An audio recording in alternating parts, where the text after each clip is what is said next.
Matias Rojas já assinou um pré-contrato com o Corinthians. Vídeo de hoje do canal do Nicola traz detalhes sobre essa história e fala também sobre Rigoni, atacante argentino que já passou pelo São Paulo e tem sido especulado como possível reforço do próprio tricolor. Já Abel Ferreira segue colecionando títulos, feitos e cartões, estatística bem ruim do português nesse sentido. Bora falar sobre a 777 que andou vetando reforços importantes para o Vasco. Já o Flamengo, bem próximo de um acerto com Nicolas de la Cruz. E nessa quinta-feira ainda surgiu a possibilidade de um plano B para o volante Alan, que pertence ao Atlético Mineiro. Te falo tudo sobre a SAF do Atlético Mineiro, informação super importante envolvendo o Galo e as possibilidades de um investimento de clubes internacionais. Enfim, o vídeo tá bem legal, tenho certeza que você vai curtir. Antes, deixa eu só me apresentar, sou Jorge Nicola, jornalista esportivo, e a missão por aqui é deixar você por dentro das últimas de mercado, bastidores e finanças. Para não perder nada, é só apertar esse botão vermelho de inscreva-se. Combinado?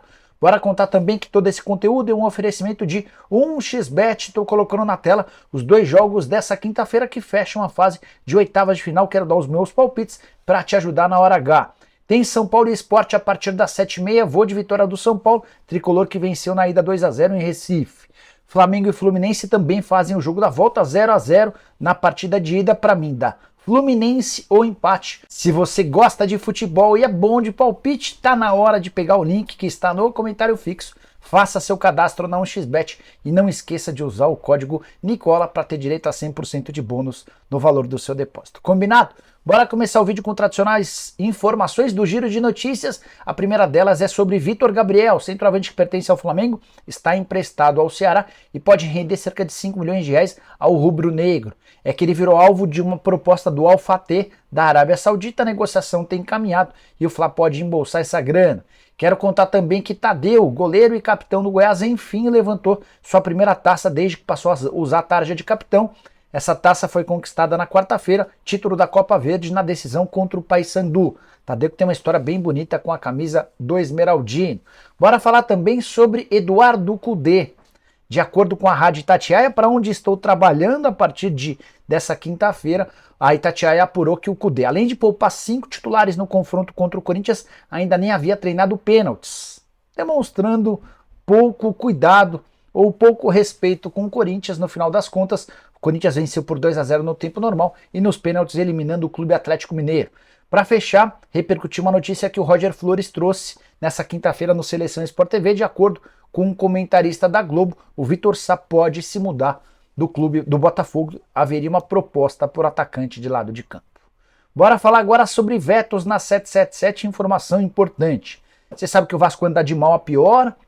O time mesmo disputando apenas o Campeonato Brasileiro faz campanha de rebaixado, enorme pressão na 777. E o pessoal do GE trouxe nessa quinta-feira a informação de que Júnior Alonso, Arangues e Eduardo Sacha estiveram na mira do Vasco, com a aprovação do Paulo Brax, que é o CEO de futebol, com a aprovação do Barbieri, que é o técnico, e do Abel Braga, que é o diretor técnico. Mas, quando esses três nomes foram submetidos à aprovação da 777, que é responsável pela gestão do Vasco, os scouts da 777 entenderam que o trio acrescentaria pouco. Difícil imaginar ou concordar com o pessoal da 777, levando em consideração o desempenho dos atuais titulares. O Arangues, você já sabe, já se acertou com o Internacional.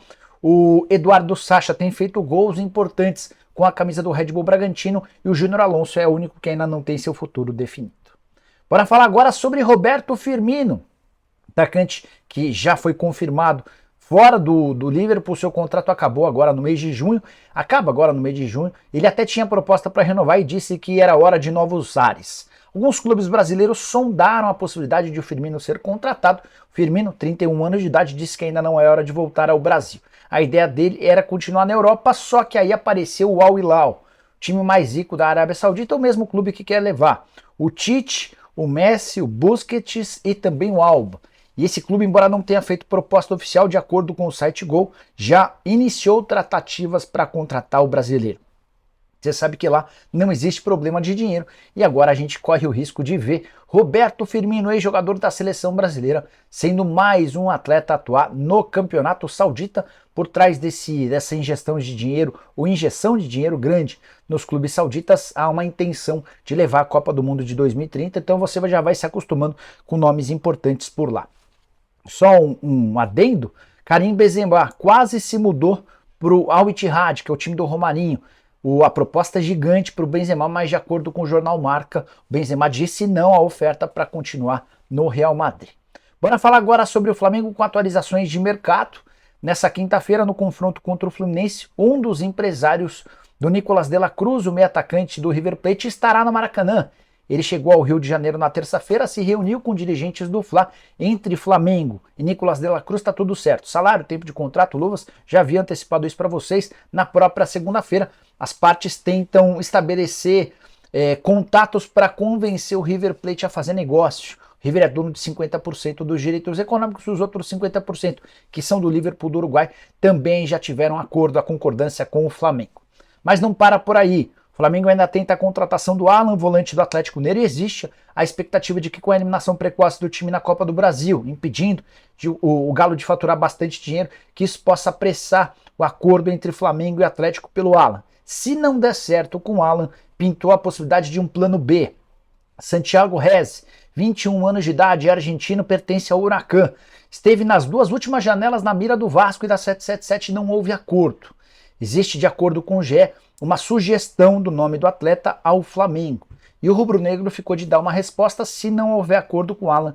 Ele, repito, é a segunda opção para esse setor. O plano A segue sendo o volante do Atlético Mineiro. Se você não conhece um pouquinho do Haas, vale a lembrança de que ele está no time profissional do Huracan desde 2020 e já soma 112 partidas como atleta profissional. Bora falar agora sobre a SAF do Galo, informação exclusiva que eu contei no meu blog na Itatiaia e quero dividir com vocês por aqui.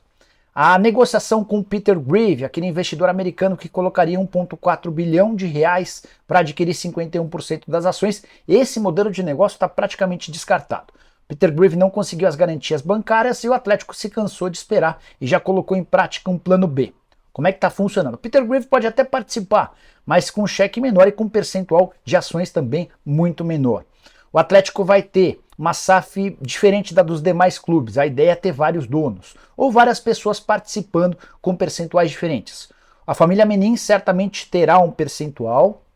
Existe uma negociação com 2 a 3 famílias mineiras ligadas como torcedoras ao Atlético Mineiro, que também podem adquirir um percentual. Peter Grieve, como eu contei, deve ficar com um percentual pequeno, e ainda existe um outro fundo de investimento, não ligado aos Estados Unidos, e sim a um outro continente, que está disposto a colocar 50 milhões de dólares. Mas a história começa a ficar ainda mais interessante agora.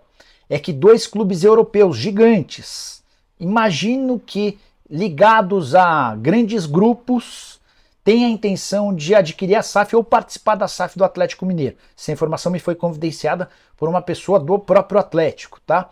É óbvio que o Atlético não vai poder fechar com esses 2 clubes. A ideia é fechar com um deles, com aquele que fizer a melhor proposta. E esse clube, ligado a um grupo, se juntaria a todos os demais que eu contei para vocês agora, formando uma SAF com vários donos. Se a coisa vai funcionar, a gente vai precisar esperar. Mas o Atlético está bastante confiante de que pode ter uma super SAF para resolver seus problemas financeiros e para ter um time ainda mais forte num futuro não tão distante. Bora falar agora sobre Rigoni. Vocês lembram dele, né? Atacante argentino que começou fazendo enorme sucesso no São Paulo, depois foi caindo, até que 2 temporadas atrás foi negociado com o Austin FC dos Estados Unidos. Nessa quarta-feira, ou seja, algumas horas atrás, começou a circular em grupos de WhatsApp de torcedores do São Paulo a notícia de que o Rigoni estava chateado, cansado, não queria mais ficar nos Estados Unidos e estava forçando a barra para jogar ou para voltar ao São Paulo, ainda que por empréstimo. Fui checar essa história com o dirigente do São Paulo. Antes de trazer a resposta, só uma breve contextualização. O Rigoni tem 30 anos de idade. Na atual temporada pelo Austin, 19 jogos, 16 como titular, 1 gol e 3 assistências. Ele tem jogado com frequência, embora não tenha sido ou não esteja sendo um protagonista. Atleta que começou bem no São Paulo, mas depois caiu bastante. Passagem pelo Elche também não havia sido boa lá no futebol espanhol. Pois bem, perguntei para esse dirigente super importante. E aí, o Rigoni pode ser contratado na metade do ano? A resposta foi, pode esquecer, não faz parte dos nossos planos, fecha aspas. Então, aos pouquinhos, a gente vai filtrando nomes que têm aparecido como possíveis reforços do São Paulo nos últimos dias. Savarino, já disse para vocês que a chance é praticamente zero. Marinho, as negociações prosseguem. São Paulo tenta fechar com o Marinho. A questão financeira que ainda pegava, uma diferença de R$200 mil por mês, e também em relação ao período, o Marinho queria 650 mil por mês até julho de 2025. A ideia do São Paulo era oferecer 450 mil por mês até dezembro do ano que vem. A tendência é que exista um acordo. Bora falar agora sobre Matias Rojas. Já dá para cravar que o meia paraguaio que pertence ao Racing é o primeiro reforço do Corinthians para julho. Marco Belo, setorista da Transamérica, cobre o Corinthians há bastante tempo, assegurou que já houve o acordo e o atleta paraguaio Matias Rojas já assinou um pré-contrato com o Timão. Mandei mensagem para 3 fontes diferentes. As 3 asseguraram que tudo se encaminha para que o Rojas se transforme em atleta do Corinthians, mas nenhum deles assegura que houve a assinatura do pré-contrato. Na Argentina, a informação que vem é de que nessa sexta-feira o pai do Rojas fará um pronunciamento oficial para dizer se ele vai para o Corinthians, se ele vai para outro clube, se ele permanece no Racing. A chance de permanência lá na Argentina é praticamente zero. Enfim, tudo se encaminha para que o Rojas se torne de fato o jogador do Corinthians, embora o Corinthians ainda adote cautela, até porque, segundo o Timão, não há assinatura do pré-contrato. Há indícios fortes de que ele vem. O Rojas, nas últimas horas, passou a curtir publicações ligadas ao Corinthians e do próprio clube. E aí tudo se encaminha para que ele seja de fato um reforço super importante. Atleta cujo vínculo com o Racing se encerra em 30 de junho, chegaria a partir de 1º de julho, na teoria livre e na prática com um custo relativamente alto. O Corinthians vai desembolsar cerca de R$1 milhão por mês entre salários, direitos de imagem e luvas por um contrato de 4 temporadas. Jogador que na atual temporada tem 14 jogos e 7 gols marcados. É o meio atacante, o camisa 10, que o Timão busca há tanto tempo. Bora fechar o vídeo para falar sobre Abel Ferreira. Eita, Abel! 8 títulos conquistados desde novembro de 2020. Números espetaculares, ele tem vários feitos à frente do Verdão. É possivelmente o maior técnico da história do clube. Mas nem tudo são flores. O Abel segue tomando muitos cartões. Na derrota por 1-0 para o Fortaleza nessa quarta-feira, o Abel conheceu seu 8º cartão vermelho desde que se tornou técnico do Palmeiras. São 50 cartões amarelos e 8 cartões vermelhos. Esse último vermelho, inclusive, está causando. O Palmeiras divulgou nas últimas horas em suas redes sociais uma nota de protesto contra a arbitragem, exigindo que o Abel passe a ser avaliado e julgado pelos árbitros como os outros técnicos do futebol brasileiro. Há uma impressão do Palmeiras de que o Abel, por qualquer coisa que ele faça, recebe cartão, algo diferente, um tratamento diferente em relação aos outros treinadores. Mas a parte mais importante dessa nota diz respeito a uma acusação séria que o Palmeiras faz. O Verdão alega que o árbitro da partida, o Sávio Pereira Sampaio, não falou a verdade quando escreveu na súmula os motivos da expulsão do Abel. O Verdão, inclusive, promete levar essa história adiante, cobrando nos tribunais que o Sávio se retrate, alegando que não foi verdadeira a afirmação. Enfim, queria saber a sua opinião. Como é que você vê o Abel? Como esfriar a cabeça do técnico português que é tão bom, mas parece tão fora da curva quando o assunto é tensão em relação com os árbitros? Estou curioso para saber a sua opinião, não esquece de comentar, esquece também de deixar like, de se inscrever no canal e de voltar mais tarde. A gente começa a partir das 7 da noite o programa do Nicola. Abraço, tchau!